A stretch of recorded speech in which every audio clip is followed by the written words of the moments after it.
क्रांती news, आवाज सर्वसामान्य. Chandrapur VC पोलिसांची धडाकेबाज कारवाई. अवैध रेती वाहतुकीवर मोठा घाला. 6 लाखांचा मुद्देमाल जप्त. 2 आरोपी ताब्यात. कॅनल जवळ सापळा रचून ट्रॅक्टर ट्रॉली पकडली.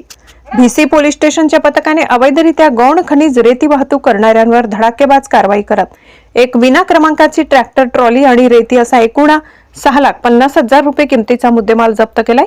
ही कारवाई 11 डिसेंबर रोजी गोपनीय माहितीच्या आधारे करण्यात आली. VC ते जांभूळघाट मार्गावरील कॅनलजवळ नाकाबंदी करून सापळा रचण्यात आला. या चोरट्या मार्गाने रेतीची वाहतूक करणारे आरोपी वैभव प्रकाश कुंभरे वय 29 राहणार बोडधा आणि लक्ष्मण मारुती शिवरकर वय 52 राहणार पारडपार यांना ताब्यात घेण्यात आले. दोघांविरुद्ध भारतीय न्यायसंहिता 2023 तसेच म.ज.म.स. आणि मोवाका अंतर्गत गुन्हा दाखल करण्यात आलाय. जिल्हा प्रतिनिधी अमन कुरेशी, महाराष्ट्र क्रांती न्यूज, चंद्रपूर.